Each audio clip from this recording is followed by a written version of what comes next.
Imagina vivir años enteros en un aeropuerto. No unas horas, no unos días. 18 años. Sin una casa, sin un país, sin un destino.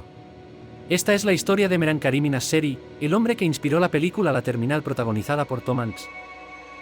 Pero la realidad, como suele ocurrir, fue mucho más extraña, más trágica y más humana que la ficción. Hoy te contaré su historia completa.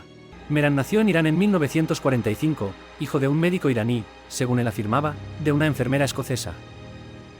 Creció durante un periodo de tensiones políticas crecientes. En los años 70, con la revolución iraní a la vuelta de la esquina, Mehran se volvió un activista político. Fue arrestado y luego expulsado del país. Comenzó entonces una travesía que lo llevaría por Turquía, Yugoslavia, Italia y finalmente Bélgica, donde fue aceptado como refugiado político por el Alto Comisionado de las Naciones Unidas para los Refugiados. Allí vivió un tiempo, recibió papeles temporales y soñó con reconstruir su vida en Inglaterra. Pero el destino no tenía esos planes para él. En 1988, Nasseri emprendió un viaje a Londres, vía París. Al llegar al aeropuerto Charles de Gaulle, algo crucial ocurrió. Su maletín con todos sus documentos desapareció. Al aterrizar en el aeropuerto de Heathrow, las autoridades británicas no lo dejaron entrar. No tenía pasaporte. No tenía prueba de identidad. Fue deportado, de vuelta a Francia. Y en Francia, sin papeles, tampoco lo dejaron entrar. ¿La solución temporal? Quedarse en la terminal del aeropuerto Charles de Gaulle. Lo que comenzó como una situación transitoria, se convirtió en una vida en pausa.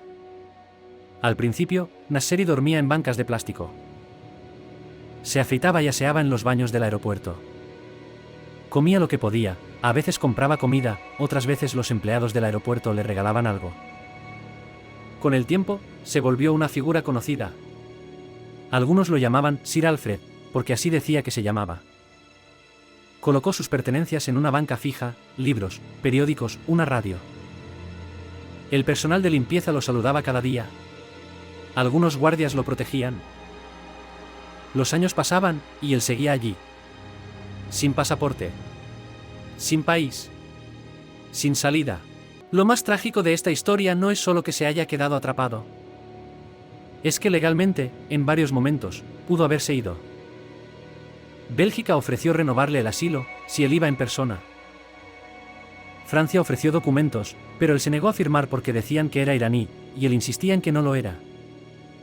La burocracia, el orgullo, el trauma, todo se mezcló. Y así, una persona acabó en un limbo, no por falta de soluciones, sino porque las soluciones no se ajustaban a lo que él creía que era su identidad. Su historia no es solo una rareza. Es una denuncia silenciosa al sistema migratorio global. Con el paso del tiempo, la figura de Nasseri se volvió enigmática. ¿Era realmente el refugiado político que decía ser? ¿O un hombre perdido entre sus propias fantasías? Algunos psicólogos que lo entrevistaron sugirieron que podía haber desarrollado una especie de síndrome de institucionalización. Otros dijeron que simplemente se acostumbró. Tal vez ya no sabía cómo vivir fuera del aeropuerto. Y lo más curioso, nunca pidió limosna. Nunca causó problemas.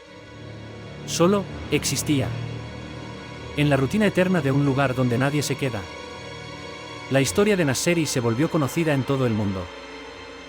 Apareció en periódicos, documentales, incluso escribió una autobiografía. En 2004, Steven Spielberg compró los derechos de su historia y lanzó The Terminal, con Tom Hanks como Viktor Navorski, un hombre atrapado en un aeropuerto. Aunque la película es más ligera y cómica, el corazón del relato sigue ahí. Nasseri no participó directamente, pero recibió una compensación.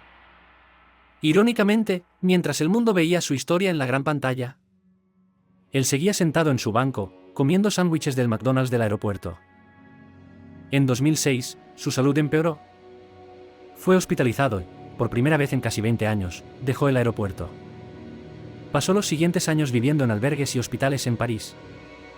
Pero en 2022, Nasseri regresó voluntariamente al aeropuerto Charles de Gaulle. Según informes, se sentía cómodo ahí, en casa. Y fue ahí, en noviembre de 2022, donde falleció de un ataque al corazón. En el mismo lugar que lo vio vivir, dormir, leer, comer, soñar y esperar. Murió en tránsito. Podríamos ser, en algún momento, el hombre de la terminal.